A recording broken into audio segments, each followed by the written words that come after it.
반갑습니다. 오늘 오신 분들은 선택을 잘했습니다. 갈 곳도 많고 할 일도 많은데 이곳에 오셨잖아요. 그죠? 예. 그러면은 먼저 자신을 위해서 칭찬해 주세요. 내가 오늘 선택을 잘했다. 한번 해보세요. 시작. 내가 오늘 선택을 잘했다. 옆 사람한테도 인사를 해야죠. 당신도 참 잘 왔습니다. 예. 예. 우리 서로 격려하고 인사하면서 우리 마음 문을 열고 우리 하나님 앞에 함께 은혜를 나누기를 원합니다. 우리 함께 나눌 말씀 잠언 한번 열어보시겠습니까?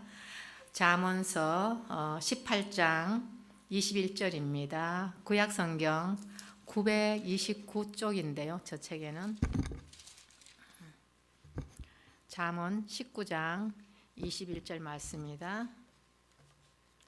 오늘의 말씀의 제목은 언어의 능력입니다. 그래서 잠언 18장 21절 말씀 찾으셨으면 929쪽입니다.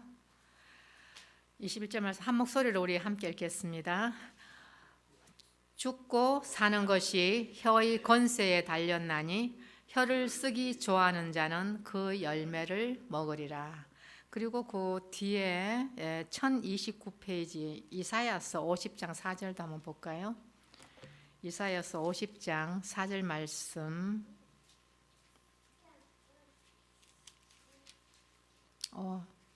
제가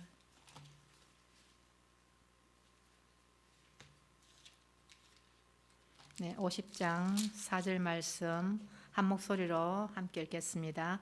주 여호와께서 학자의 혀를 내게 주사 나로 곰핍한 자를 말로 어떻게 도와줄 줄을 알게 하시고 아침마다 깨우치시되 나의 귀를 깨우치사 학자같이 알아듣게 하시도다. 아멘. 함께 기도하시겠습니다. 하나님 감사합니다. 저희들 사랑하셔서 우리의 삶 속에 하나님의 지혜를 받기를 원합니다. 하나님의 말씀이 있기 때문에 오늘도 우리에게 능력이 있고 또 말씀이 있기 때문에 저희들의 삶 속에 소망이 있습니다. 성령님께서 오늘 이곳에 온 모든 주의 성도들에게 마음을 열어주시고 깨닫는 은혜를 허락하여 주시어서 학자의 혀가 되게 하여 주시고 사람을 도울 수 있는 복된 자리에까지 하나님께서 축복하여 주시옵소서. 감사드리며 예수님 이름으로 기도드렸습니다. 아멘. 제가 지금 3주째 하고 있는데 우리가 이제 다음 주가 되면 5월입니다. 그래서 5월을 앞두고 우리는 상당히 앞선 교회입니다. 5월 달에 하면 늦잖아요. 그러니까 미리 땡겨서 먼저 우리의 마음을 준비하면서 가정의 달을 준비하는 저희 교회가 참 좋은 교회입니다. 아멘. 네. 우리가 지금도 제가 이렇게 말을 통해서 지금 말씀을 드리고 있는데 우리는 이 언어가 없이는 살아갈 수가 없어요. 그래서 말이 얼마나 우리에게 소중한 것인지를 생각해 볼 수 있는 시간이 되기를 원합니다. 우리가 언어의 그 목적은 그 대화에 있는데 언어란 것은 무엇인가 한번 생각해 보세요. 언어란 것은요, 우리가 입술로 말하는 말뿐만 아니고 우리의 눈빛, 또 우리의 표정, 또 우리의 그 제스처, 또 얼굴의 그 분위기, 우리 몸의 모든 것이 다 언어에 해당이 됩니다. 그래서 말 한마디 안 했는데도 눈매 하나 보고 그냥 시험 들고 온화한 얼굴 하나 보고 그냥 좋아하고 뭐 그러잖아요. 그래서 우리 온몸이 우리의 언어를 대표하고 있습니다. 그래서 이 언어가 바로 우리의 대화인데 그 대화는요 어떻게 됩니까? 나한테 하는 게 아니잖아요. 상대방에게 대화를 하잖아요. 그러니까 바로 대화는 상대방에게 나의 마음을 알려주는 것이 바로 대화입니다. 그러면 대화의 그 목적은 무엇인가? 대화의 목적은요 결국은 우리가 좋은 관계를 맺기 위해서입니다. 우리가 말을 하는데 싸우려고 하는 건 아니잖아요. 의도적으로 오늘 싸워야 되겠다 하고 작정하고 싸우는 사람 간혹은 있어요.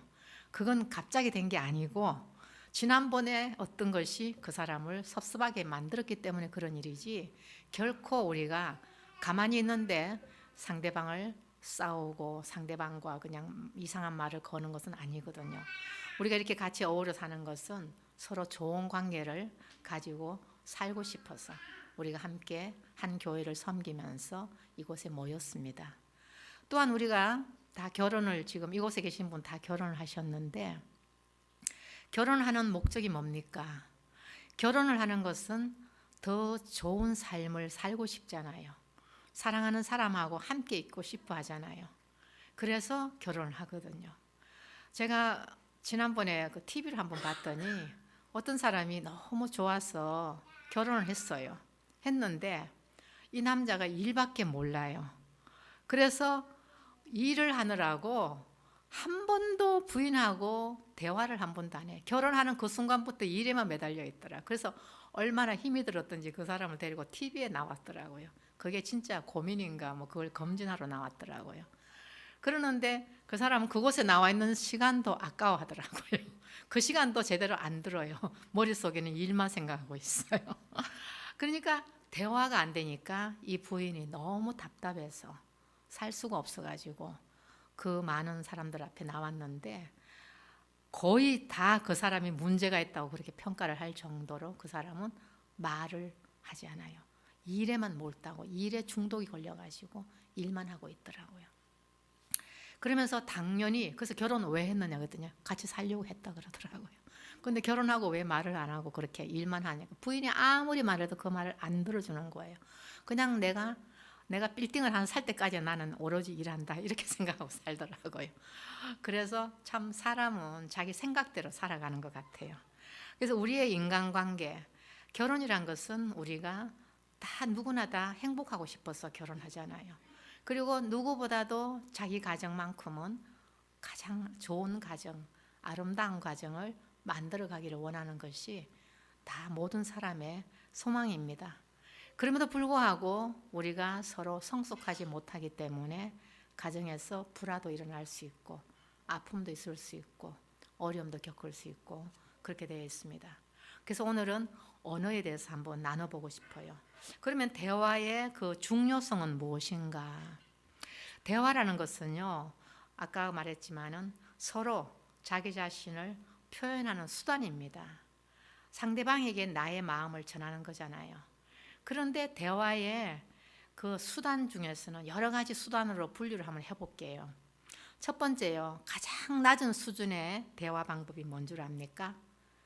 다른 사람을 비판하고 욕하는 대화. 앉기만 하면은 앉아서 그냥 남을 그냥 흉을 보고 비판하고 아무개 어땠더래, 아무개 어땠더래 이런 얘기만 한 사람이 있어요. 그거는 정말 수준 낮은 대화입니다. 우리는 그런 대화 안 해야죠, 그죠? 수준 높은 대화로 한번 나눠보고 싶습니다. 그러면은 가장 낮은 것이 남을 비판하고 남을 욕하고 이런 것이에요. 평가하고. 그럼 조금 더 나은 수준은 어떤 것인가? 서로 생활들을 이제 털어놓고 얘기를 나눠요. 뭐 우리 집에 어떤 일이 일어났고 또 뭐 우리 가정이 어떻고 아이가 어떻고 남편이 어떻고 뭐 이런 얘기들을 해요. 그게 이제 조금 더 나은 수준이에요. 그리고 그 다음에 또 좀 나은 수준은 그럼 무엇일까? 서로의 감정을 이제 드러내면서 나누는 거예요. 그러니까 내 내면의 마음까지도 서로 나눌 수 있는 그런 대화. 그것이 그나마 좀 수준이 높은 대화죠. 최소한 우리는 그 정도 수준은 돼야 되지 않겠나 그렇게 생각해 봅니다. 그리고 정말 높은 차원의 대화의 수단은 무엇인가 하면요, 수준은 우리는 다 믿는 자잖아요. 하나님 앞에 성도예요. 그러면은 우리가 경험하는 하나님에 대해서 우리가 함께 나누는 것. 모든 것을 하나님의 안목으로 바라보면서 우리의 문제와 우리의 상황과 우리의 처지들을 나눠볼 때 그것이 하나님 안에서 수준 높은 대화라고 그렇게 말할 수가 있습니다. 그리고 대화가 왜 중요하냐면요, 우리 서로의 짐과 서로의 기쁨을 나누고 싶어서 대화를 해요. 좋은 일 있어 보세요. 막 빨리 가서 누구한테 얘기하고 싶잖아요. 그래서 은밀한 자랑이란 것이 있는데요, 막 자랑하고 싶어서 못 견뎌요. 우리 애가 오늘 좋은 학교에 합격을 했어. 너무 기쁘잖아요. 그래서 이걸 어떻게 자랑을 해야 될까? 막 그냥 그러면서 막 누구든지 막 붙들고 얘기하고 싶어요. 제가 아는 분 한 분은요, 물론 굉장히 자녀를 잘 키웠어요. 아주 명문대를 보내고 성장을 해가지고 지금 다 사회적으로 정말 잘하고 살아요. 근데 이 엄마는 앉으면은 자기 아이 자랑을 해요. 그 처음에는 다 들어요. 근데 그냥 딱 그냥 얘기만 하면 자기 아들, 자기 딸 얘기를 하니까 그게 심하면은요 다른 사람이 듣기 싫어하잖아요, 그죠? 근데 그게 다 하고 싶어요. 그 기쁨, 자기의 기쁨을 나누고 싶은 것이 우리의 본성이에요. 그리고 때로는 내 짐을 또 서로 나누고 싶어요. 그래서 그 짐을 제일 나누고 싶은 사람이 바로 부부간이에요, 그죠? 남편과 아내. 남하고는 조금 나누기가 쉽지 않아요. 자랑은 하지만은 짐을 나누기는 만만치 않잖아요. 그래서 좀 조심스럽죠. 그런데 그래도 남편과 아내 그 사이는 좋든 나쁘든 우리의 모든 얘기를 나눌 수밖에 없는 것이 우리의 삶입니다. 그것이 필요해요. 그것을 하지 않으면은요 힘들어요. 그래서 우리에게 대화라는 것을 하나님이 주셨어요. 왜? 우리에게 말할 수 있는 능력을 줬잖아요. 말은 사람에게만 하나님 주셨는 축복이거든요. 그래서 이 말을 우리가 얼마나 잘 가꾸면서 그것을 가지고 우리가 정말 능력 있는 사람이 되어야 되는가. 그것이 바로 우리가 살아가는 목표고 또 우리의 삶의 의미라고 우리는 생각할 수 있습니다. 그러면은 대화의 법칙이 있는데요. 어떤 법칙이 있느냐면요. 대화라는 것은요. 이기는 것이 아닙니다. 사람들은 이렇게 얘기를 하다가 꼭 논쟁을 벌이면서 결국은 나중에 문제가 생겨요. 처음에는 별거 아닌 얘기를 하다가요. 자기 주장이 받아들이지 않았을 때에 굉장히 기분 나빠지면서 상처를 받아요. 그리고 그것을 그냥 기어코 그 주장을 하려다가 싸움까지 일어나고 그런 일이 일어나거든요. 근데 결코 대화는 이기고 지는 것이 아닙니다. 그냥 서로 나누는 것이잖아요. 그래서 그것을 우리가 알아야 되는데 얘기를 하다 보면 꼭 승부가 나야지 끝장이 나는 경우가 참 많아요. 그래서 그냥 싸움까지 가더라고요. 특히 이제 제일 가까운 사람들끼리 그런 일이 더 많이 일어나요. 그러면은 우리가 이제 어떤 것을 그러면 우리가 관계를 잘 만들어 가야 되느냐? 우리 대화를 한번 생각해 봐야 돼요. 아까 우리가 잠언서 말씀을 읽은 것처럼 죽고 사는 것이 혀의 권세에 달렸다 그랬어요. 그래서 혀를 잘 쓰면은요 좋은 열매를 맺고요. 혀를 잘못 쓰면은 나쁜 열매가 일어납니다. 그래서 그것을 누가복음 6장 45절에 예수님께서는요 그런 말씀을 하셔요. 선한 사람은 마음의 쌓은 선에서 선을 낸다 그래요. 그 다음에 악한 자는 그 쌓은 악에서 악을 낸다 그래요. 그러니까 결국은 우리 마음에 무엇이 가득하냐에 따라서 내 입으로 말을 하게 된다고 예수님이 말씀하셨거든요. 그래서 우리가 그런 좋은 관계, 좋은 수단으로 우리가 나누기 위해서는 어떤 것을 해야 되느냐? 우리 마음을 먼저 가꾸는 역할이 필요해요. 그래서 우리가 한번 생각해 볼 수 있는 것이 나의 대화, 내가 하는 말투, 내가 했는 말들 우리가 한번 생각해 보는 시간이 필요해요. 자신의 대화 습관을 한번 관찰해 보세요. 제가 제일 첫 시간에 자신을 사랑하라 그러면서 자기 자신을 알아야 된다 그랬잖아요. 자기 자신을 알아야지 내가 뭐가 잘 되고 있는지 지금 무엇이 잘못되고 있는지를 분별할 수가 있어요. 자기가 했는 말 잘 모르고 지나가요. 그리고 자기 얼굴 표정 안 보이잖아요. 그러니까 자기 표정 하나도 안 보이니까 내가 어떤 표정을 얘기했는지도 몰라요. 그래서 때로는 오해를 받기도 하고 때로는 내 감정이 상대방에게 전달되면서 대화가 아닌 갈등이 일어날 수도 있고 그런 것이 일어나거든요. 그래서 우리가 내 자신의 대화의 그 습관과 그 방법, 말투 그런 것을 우리가 한번 관찰해 보는 것이 우리한테 필요합니다. 그리고 이제 또 대화라는 것은요. 우리가 정말 진실이 필요해요. 사람은요. 이 영의 동물이 돼 가지고 가식을 알아요. 아무리 내가 친절한 것처럼 얘기를 해도요. 뭔가 느낌의 뉘앙스가 있고 뭔가 편치 않은 것을 느끼게 돼요. 그래서 제일 좋은 대화는 솔직한 것이 제일 좋아요. 비록 우리가 실수할지라도 나의 마음을 솔직하게 드러내면서 양해를 구할 수 있는 마음. 내가 어둔할지라도 어둔한 그 말투가 도리어 매력이 될 수 있거든요. 그래서 우리의 진실한 그 대화가 우리한테 필요한데 그 대화의 그 법칙에서 우리가 굉장히 긍정적인 것이 필요하고 또 적극적인 그런 것도 필요하고 때로는 우리가 신앙적인 언어를 가지고 나를 열심히 그 훈련시키는 것이 필요해요. 그것이 우리한테 일어나지 않으면은 나도 모르는 사이에 내 입술이 엉뚱한 쪽으로 자꾸 나가게 돼요. 우리는 가만히 있으면요, 사단이 항상 우리를 이렇게 흔들어요. 그래서 내 마음을 잡지 않으면은, 내 입술을 잡지 않으면 나도 모르게 엉뚱한 말로 툭 튀어나가면서 이상한 쪽으로 가게 되거든요. 그러면 관계가 다 깨져 버리거든요. 우리는 그 자기 모습을 그 잘 모른다 그랬는데 사실은 가장 가까운 사람일수록요, 우리가 예의가 필요해요. 그래서 가장 가까운 사람이 가정에서 가족이죠. 부부 관계, 자녀 관계. 그런데 과연 내가 얼마만큼 내 가족들한테 예의를 지키면서 내가 말을 하는가 한번 생각해 볼 필요가 있어요.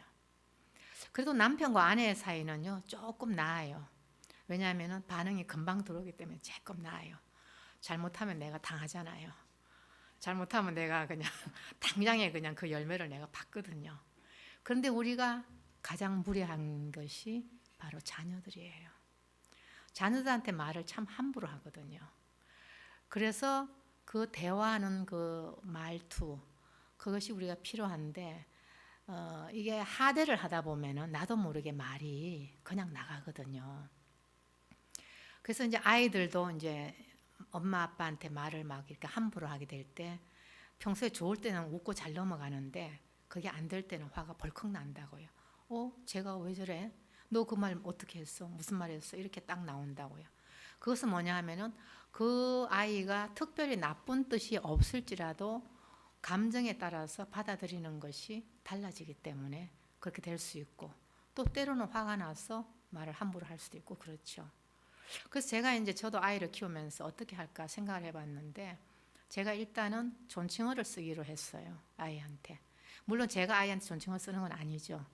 그래서 그 아이가 존칭어를 쓰게 만드니까 최소한 무례한 말은 안 하더라고요. 아이가요. 물론 우리가 다 지나갔으니까 지금 고칠 수는 없어요. 우리 나이가 지금 뭐 다 아이들 다 성장했기 때문에 대부분들. 근데 젊은 분들은 좀 생각해 볼 필요가 있어요. 우리 아이들하고 대화할 때 어떻게 할까? 물론 요즘 부모들은요, 막 아이한테 또 너무 또 존칭어를 써요. 그랬어요, 뭐 저랬어요, 막 너무 그래도 또 이상하더라고요. 예. 근데 최소한 부모와 자녀 간의 어떤 그런 것은 적당한 예의는 필요하지 않겠나. 그럴 때 관계가 좋아지더라고요. 왜냐하면 무례하지 않기 때문에 어른에 대해서 무례하지 않고 또 그런 말을 하면은 밖에 나가서도 그게 훈련에 대해서 나이 든 분들한테 말을 함부로 하지 않게 되고 그런 것이 하나의 훈련이거든요. 그래서 우리가 참 말이 어려워요. 대화가 너무 어렵고. 그래서 우리가 그러면은 어떻게 살아야 되는가? 우리가 가까울수록 예의를 지켜야 되고요. 또 친하기 때문에 우리가 더 잘해줘야 돼요. 말을 조심해야 돼요.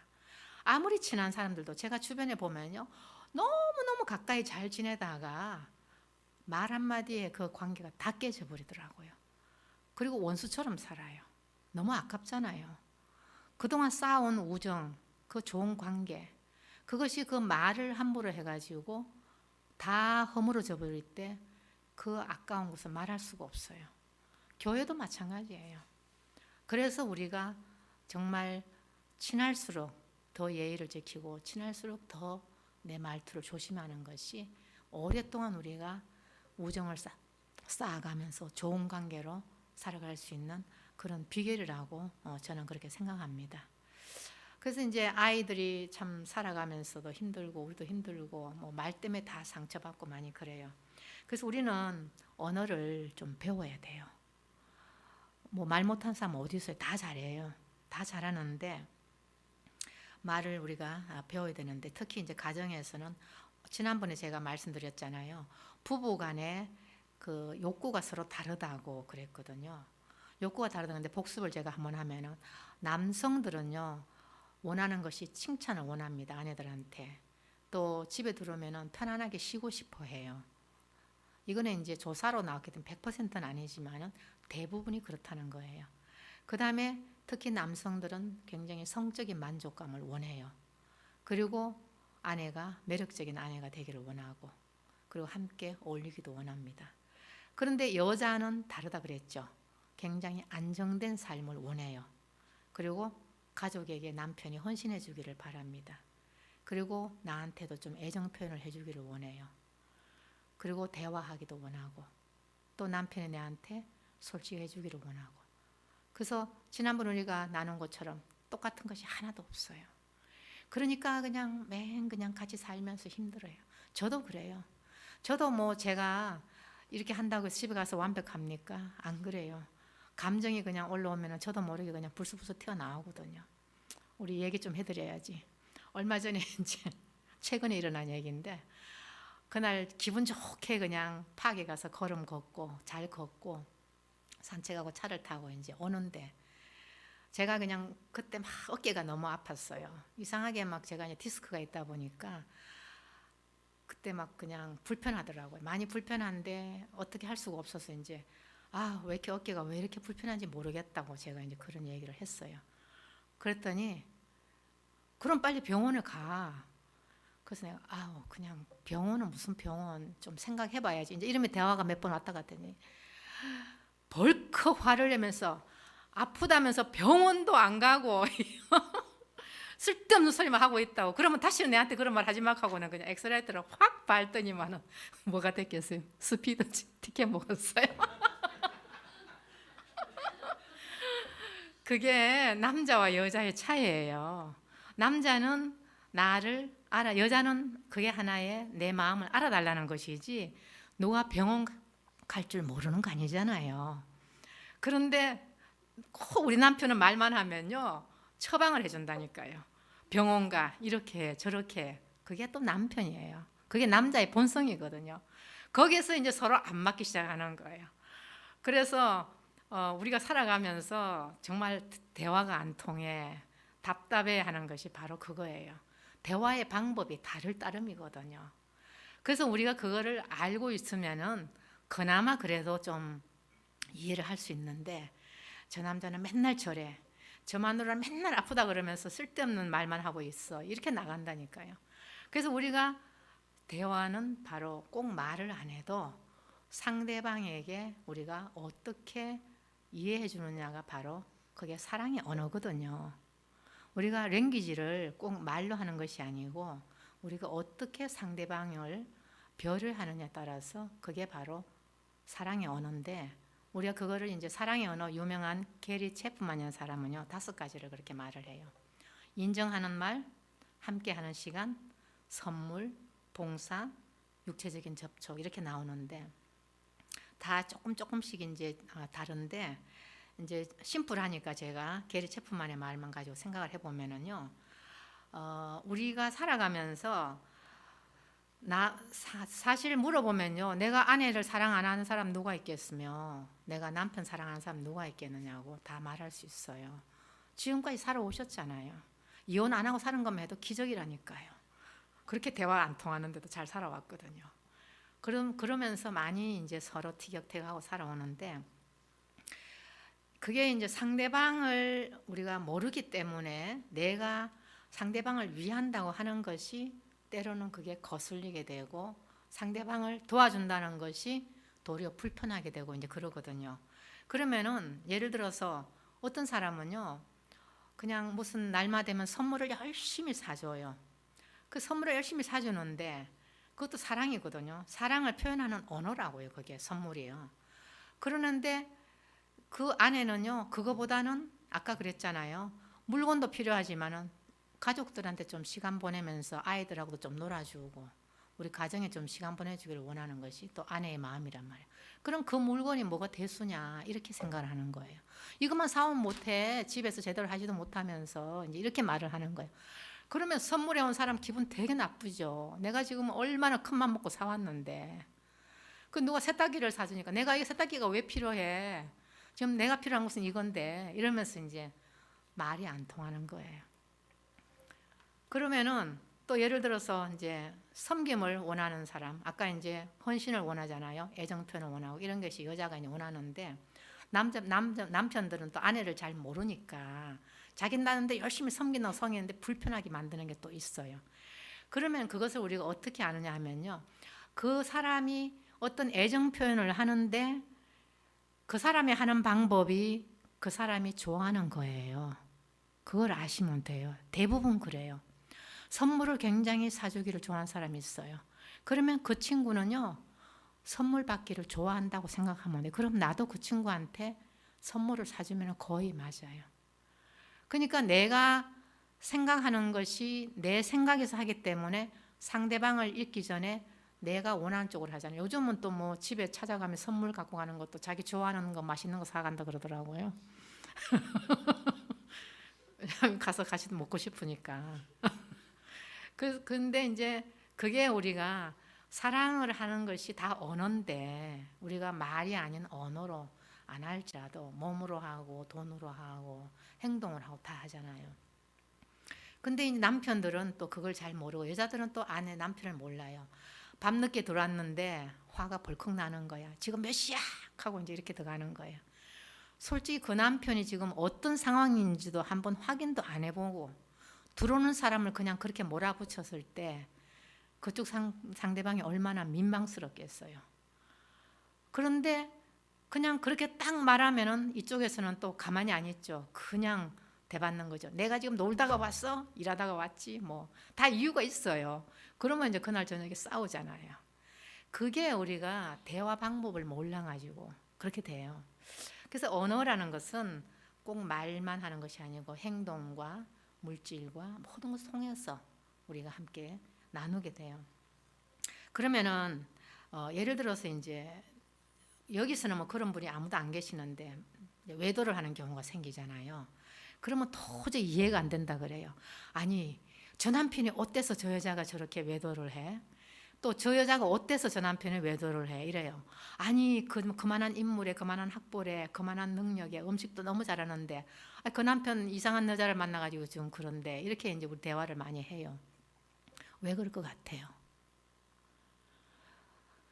그 이유가 있어요.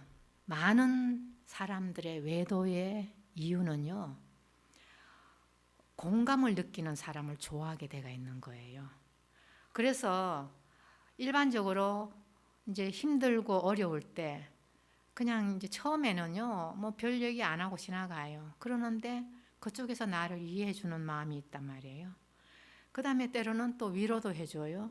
때로는 격려도 해줘요. 그러면은 그 사람하고 대화를 하면은 편안한 거예요. 집에 오면은 말이 안 통해요. 그러니까 그 마음이 그쪽으로 흘러가는 거예요. 그래서 객관적으로 보면은 나보다도 못 배웠고 나보다도 못 생겼는데 나보다 잘 생겼으면 내 기분이 안 나쁘지, 자존심이 안 상하지, 이제 그러잖아요. 그게 이유가 된다는 것이죠. 나를 이해해주고 나를 격려해주니까 특히 남자들이 그래요. 그래서 우리가 그런 것을 나무랄 것이 아니고 왜 그렇게 될 수밖에 없었는가, 그것을 우리가 생각하는 시간이 필요한 거죠. 그러면은 우리가 언어를 바꿔야 되잖아요. 우리가 살아가면서. 특히 이제 우리가 언어를 바꾸는데 인정하는 말에 이제 되게 좋아한다 그랬는데 우리가 인정을 한번 생각해 보면요. 인정을 받으면은 사람 인생이 달라집니다. 나를 알아주는 사람이 있으면요. 물불을 안 가리거든요. 그때부터 힘이 나거든요. 그래서 우리는 특히 그 남편이 힘들었을 때 인정해 줘야 돼요. 내가 그 남편하고 살아야 되는데 그 남편이 무능력하면 누가 손해예요? 내가 손해잖아요. 그 남편 쭈그러들면 나만 힘들어요. 그러니까 열심히 격려해주고 올려줘야 돼요. 마찬가지로 또 아내에게도 마찬가지예요. 넌 맨날 음식도 어떻게 이 모양이냐? 너 왜 이렇게 그냥 살은 쪄가지고 뭐 이런 소리 하잖아요. 살 좀 빼. 누가 뺄 줄 몰라서 못 뺍니까? 나보다 더 고민하는 사람 누가 있겠어요? 안 되니까 그렇죠. 그런 것이 우리가 말을 해가 되는 일이 아니잖아요. 그래서 우리가 그 말을 어떻게 바꿔야 되느냐, 그것이 우리한테 말에 대한 기술도 필요한 것이죠. 그래서 우리는 언어의 변화가 와야 되는데 그것을 제가 예수님의 언어라고 한번 생각해 볼게요. 예수님의 언어는 사람을 살립니다. 사탄의 언어는 사람을 죽이거든요. 그래서 이제 격려를 우리가 해줘야 되는데 비난 대신에 우리가 부드러운 말투를 우리가 해줘야 되는데 아까도 얘기했처럼 인정해주고 칭찬해주고 감사하고 그렇게 할 때 상대방이 힘이 나거든요. 예를 들어 우리가 이제 특히 이제 바나바라는 사람 우리 성경에 나오잖아요. 그 바나바가 그 격려자로서 유명하거든요. 바울이 되기까지는 바나바가 없이는 절대로 될 수가 없었어요. 왜냐하면 바나바가 먼저 1인자였거든요. 1인자였는데 바울을 불러서 가르치는 은사를 발견하고 그 사람한테 정권을 맡기면서 그 사람을 밀어주잖아요. 그래서 사도 바울이라는 유명한 사도가 탄생을 하거든요.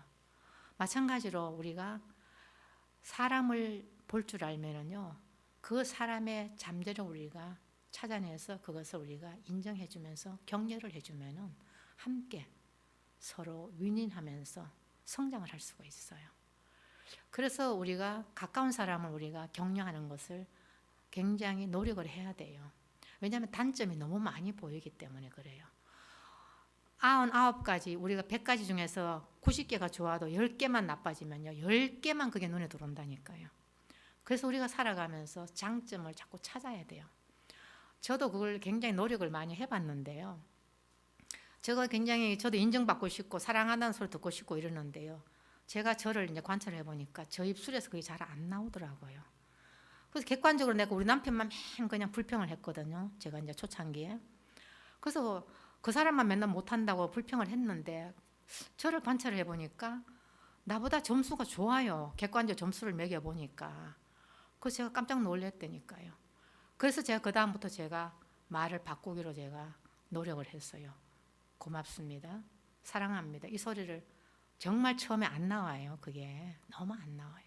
근데 그것을 연습을 하면은 5번, 10번 하면은 훨씬 쉽게 나와요. 그래서 제가 일주일에 제가 하나 제목을 적어놓고 냉장고에다 꼽아놨어요. 하도 안 되니까 제가. 그러니까 그게 나중에는 조금 쉽게 나오는 것처럼 우리가 남을 격려하고 남에게 칭찬하는 것이 그만큼 어려워요. 그래서 칭찬이란 것은 어떤 행위에 대한 칭찬을 해야 돼요. 뭐 예쁘다 칭찬 이건 아니고요. 그 사람의 어떤 작은 일 하나라도 그걸 놓치지 말고 거기에서 바로 칭찬을 해줘야 되는데 예를 들어서 오늘 밥을 먹다가 유난히 오늘 된장찌개가 맛있게 됐단 말이에요. 그러면 아우 된장찌개 참 맛있어. 그 말 한마디 해주면은 음식인 사람 굉장히 기분이 좋아져요. 그러면 막 그냥 그날 식사 시간을 아주 기분 좋게 먹을 수 있잖아요. 그런데 뭐 아무 소리 안 하고 그냥 꾸역꾸역 먹어보세요. 맛있는지 맛없는지. 그게 격려가 안 들어가고 칭찬이 안 들어가면은 하는 사람이 신명이 안 나요. 그 맛이고 저 맛이고 그냥 그렇게 들어가는 거예요. 그게 발전이 없어요. 그러면은 맛있다고 칭찬 듣는 순간에 오늘 내가 뭘 넣어서 이렇게 맛있었지 생각을 하게 되거든요. 그래서 그 다음에 노력을 하는 거예요. 기분 좋으니까. 그것처럼 예를 들어 남편이 그래요. 오늘 예를 들어 남편이 하는 일에 대해서 뭐 조그만 거 쓰레기를 하나 버려줬다. 그것도 놓치지 말고 얼른 당연하다고 생각하지 말고 그걸 얼른 칭찬을 하는 거예요. 그러면은 이 아내가 내가 이걸 해주니까 좋아하는구나. 그걸 깨닫게 돼요. 그래서 사람이 살아가면서 양념 역할을 하면서 가정이 즐거워지는데 우리가 용기를 부여해 주잖아요. 격려를 하고 칭찬하지만 용기가 일어나거든요. 그 용기를 부여하는데 용기가 뭡니까? encourage 그러잖아요. encourage라는 것은 이엔하는 것은 아니란 뜻이잖아요. 그러면은 결국은 낙심된 사람한테 새로운 바람을 불어 넣어주는 것이거든요. 안으로 넣어주는 것이거든요. 그래서 우리가 격려라는 것이 뭐냐면요. 바로 식물에 비유하면은 시들은 꽃에게 물을 주는 것과 똑같아요. 그 사람이 지금 힘들어하고 좌절해가 있는데 격려해주는 그 순간에 사람이 살아나게 되거든요. 내 사랑하는 가족들, 가장 아끼는 내 자녀들, 가장 아끼는 내 남편, 아내에게 우리가 그 말을 아껴서 뭐 하겠습니까? 많이 써야 돼요. 보이는 순간마다 하세요. 예를 들어 공부하려고 하는데 그냥 공부해 가면요 하다가 던져버려요. 하기 싫어요. 저도 마찬가지던데요. 뭐. 그렇긴 해. 그런 거 말고 공부해가 아니고 너가 공부하는 모습을 보니까 엄마가 참 기쁘다. 너 어제 이걸 해서 참 좋았더라. 너 어제 이불 정리했지 않냐. 엄마 참 즐거웠어. 이렇게 말해주는 거. 그러면 엄마가 내가 그거 했더니 참 좋아하는구나. 그 다음부터 엄마를 기쁘게 하는 일을 하기 위해서 열심히 정리정돈을 하게 되고, 내가 들었는 그 칭찬에 대해서 생각하면서 다시 잘해보려고 노력하고, 그것이 바로 우리의 삶의 그 양념이거든요. 유명한 그 폴 트루니에라는 인격 치유자가 있어요. 이분이 참 어려운 환경에 태어났어요. 아버지가 70에 애를 낳았는데 이 아이를 놓고 2달 만에 돌아가시고, 또 그 다음에는 엄마가 6살 때 돌아가셨어요. 그러니까 그 인생이 굉장히 힘이 들었는 거예요. 힘이 드니까 결국은 부모가 안 계시니까 다른 집에 가서 이제 친척 집에서 얹혀서 크고 있고, 이러다 보니까 말이 없어지고 굉장히 그 고독한 생활을 하게 되면서 사람이 어울리지를 못하는 사람으로 제가 살은 거예요. 그랬는데 이 사람이 변화가 왔는 거예요. 고등학교 들어가서 16살 때 선생님을 만났어요. 그 선생님이 이 아이를 불러서 너하고 내하고 같이 한번 대화해보자. 눈에 띄었겠죠. 유난히 기죽은 모습이 띄었겠죠. 그래서 그때부터 그 선생님과 대화를 나누는 순간에 살아나기 시작하면서 자기 존재 가치를 느끼게 되는 거예요. 자기 존재 가치를 느끼면서 자기를 보게 되고 자기가 할 수 있는 일에 대한 자신감이 생기게 되는 거예요. 그러면서 그 아팠던 그 인생의 어두운 점들이 하나하나 사라지면서 사람이 바뀌고, 결국은 그렇게 어둡게 살고 말 없고 남하고 어울리지 못하던 그 사람이 그 선생님을 만나고 난 이후에는 완전히 바뀌어가지고 공부도 물론 열심히 했겠죠. 대학교도 들어가서는 총회장을 하고 학생회장을 하고요. 나중에는 뭐 종교운동가도 되고 뭐 사회활동을 그렇게 많이 했어요. 그리고는 바로 인격 치유자라는 그 첫째 그 창시자가 되는 거예요. 이 사람이 의사로서 살면서 정신과 의사로서 많은 사람들을 그렇게 치유를 시키는 거예요. 그리고 그 사람이 쓴 많은 책들이 사람들의 마음을 얼마나 치유하는지 말할 수가 없어요. 만약에 그 사람이 그 선생님을 만나지 않았다면 폴 트루니에라는 사람은 지금 있을 수가 없는 거예요. 마찬가지로 우리에게 바로 나를 통해서 누군가가 살아난다면 그 사람이 앞으로 어떤 사람이 될지 우리는 알 수가 없어요. 또 대단한 사람이 안 될지라도 자기의 몫을 가지고 잘 살게만 해줘도 얼마나 감사한 일이겠어요. 그래서 우리가 격려라는 것은요, 절대로 그 순간을 놓치면 안 돼요. 보는 그 순간에 잘했다고 얼른 칭찬을 해주고 얼른 그 단면을 빨리 끌어올려주는 역할, 그것이 바로 물 주는 역할이잖아요. 그것이 우리한테 필요해요. 관계라는 것은요, 절대로 우리 성취를 가지고 하는 거 아니에요. 관계, 예를 들어서 뭐 어떤 그 소유가 많았다, 뭐 세상적으로 출세했다, 뭐 성취를 했다, 그거 아니에요. 그게 아니고요, 관계는 변함없는 거예요. 내 가족, 내 아내, 내 남편, 내 친구는 변함없는 관계예요. 그 사람이 출세를 했든 망했든 부자가 됐든 뭐 엉망으로 살든 상관없어요. 그 관계 자체에 우리는 항상 존재 자체에 초점을 두면서 그 사람에게 격려와 칭찬과 동기부여를 해줄 때에 그 사람을 이해하는 사람이 될 수 있는 것이죠. 그래서 우리가 살아가면서 대화의 그 모습이 있는데 한 5분만 더 할게요. 우리가 그 대화의 그 모습을 구체적으로 제가 이제 설명을 해드리면요, 이제 주고받는 대화가요 좀 많이 거치는 것이 참 많아요. 이제 싸움의 패턴은요, 결국은 그 관계가 자꾸 이제 망쳐지는 꼴인데, 예를 들어서 이제 누가 무슨 말을 딱 하잖아요. 그러면 너 모자랐는데 이렇게 말하는 거예요. 이거 이랬으면 어때? 이렇게 너는 모자라는데 이렇게 말해버리면 이거는 딱 자기 방어예요. 사람은 누구나 다 공격을 받으면 방어하고 싶은 그런 본능이 있어요. 그래서 얼른 딱 막아요. 그리고 막 변명하잖아요. 그래서 너 모자랐는데 이게 내 탓이야? 당신 탓이지? 뭐 이런 식으로 우리는 항상 얘기를 해요.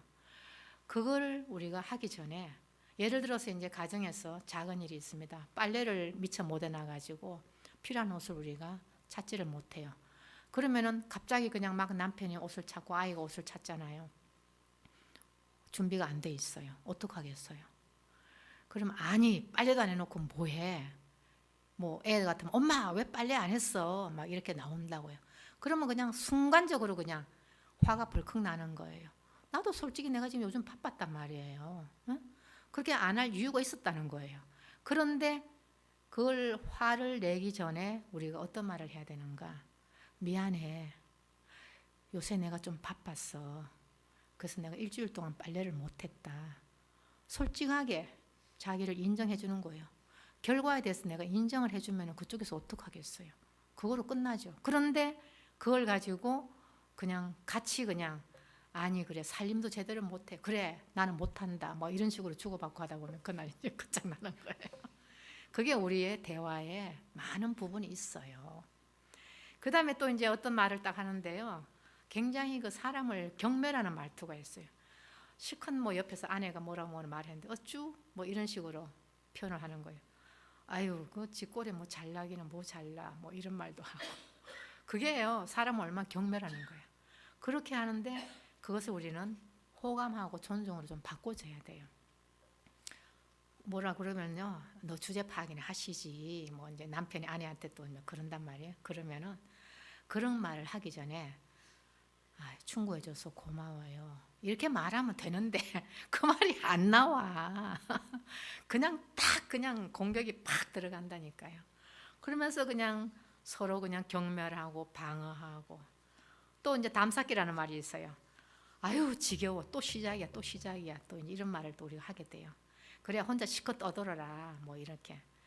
그런 게요 참 우리가 아닌 것 같아도요 나도 모르게 튀어나와요 그 말들이.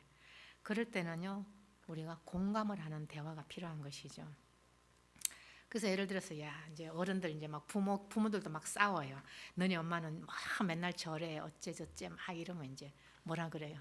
특히 우리 김교우 지사님 계시잖아요. 이제 그러면은 아버지가 좀 이렇게 잘하면 되지 않느냐고 이제 아버지를 또 이제 나무래요.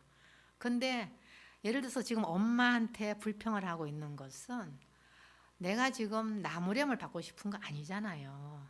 공감을 좀 받고 싶다는 뜻이거든요. 그런데 그냥 에이 아버지도 그러잖아요. 뭐 이런 식으로 하면 그건 훈계가 돼버리는 거예요. 그거보다는요 우리가 어떻게 말하냐면 공감은 아버지 속상했겠네. 여보 당신 참 힘들었겠네. 그 말 한마디만 해주면 끝나는 건데 뭐 자기도 그러면서 뭐 이런 식으로 얘기를 하면은 대화가 끝이 없어요. 그리고 이제 어떤 얘기하면 참 창피했겠다. 그런 얘기 한마디 해주면은 맞아 나 그때 되게 창피했어. 그러면은 나를 이해해 주잖아요. 그런 것이 우리한테 참 필요한데 이 대화를 우리가 잘 못하는 것은요. 가정에서 부모들이요 대화를 잘하면 그 아이들도 대화를 배웁니다. 그래서 건강한 가정에서 부부관계가 좋은 가정에서 자란 아이들이요 결혼 생활에서 대부분 성공을 해요. 왜냐하면 어떻게 서로 주고받아야 되는지를 듣고 살았기 때문에 자기도 모르게 그대로 나가요. 근데 날마다 치고받고 하는 가정에 자란 아이들은요 그걸 할 줄을 몰라가지고 가정에서도 살아가면서 또 그런 일이 많이 일어나게 되거든요. 그래서 우리가 첫째는 내가 내 삶을 더 아름답게 만들기 위해서 우리가 말을 우리가 잘할 수 있는 노력을 하는 것이고, 두 번째는 내 가족들과 내 자녀들이 앞으로 살아가면서도 나뿐만 아니고 그 아이들에게까지도 좋은 영향을 미치기 때문에 우리가 말에 대해서 우리가 한번 생각하면서 말하기 전에 먼저 생각하는 시간을 우리가 갖기를 원합니다. 우리가 첫 시간에는 자신을 사랑하자 그러면서 제가 자신의 이미지, 하나님의 형상을 우리가 회복하는데 우리가 자부심과 자신감과 사명감이 있어야 이 땅에 살아간다 그러잖아요. 그걸 우리가 생각을 하시고, 또 우리가 살아가면서 본인이 원하든 원하지 않든 상처가 참 많아요.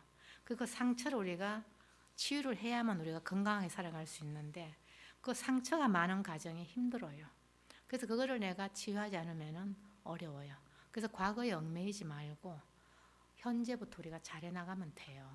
그러면서 내 속에 나에 대한 상대방에 대한 기대치를 너무 가지지 말고 상대방에 대한 기대치는 낮추고 나는 상대방을 그대로 받아주면서 살아갈 때 내가 상처를 덜 받게 되고 상대방에도 상처를 덜 주면서 우리가 마음의 근육을 훈련을 많이 하라 그랬잖아요. 많이 하시고 오늘도 우리가 언어에 대해서 내 언어를 한번 생각하면서 훈련을 하면은 지금보다는 훨씬 더 나은 그런 우리의 언어가 변화될 줄로 믿습니다. 하나님을 사는 우리들이 하나님의 말씀으로 예수님이 이 땅에 오셨잖아요. 말씀으로 이 땅에 오신 우리 주님께서는 우리에게도 마찬가지로 먼저 하나님의 그 사랑을 우리한테 보여주셨어요. 보여주셨는데 우리도 예수님의 언어를 가지고 칭찬과 격려와 사랑을 통해서 우리도 회복되고 우리 가정도 회복되면서 복된 인생이 되기를 주님의 이름으로 축복합니다. 기도하겠습니다. 하나님 감사합니다.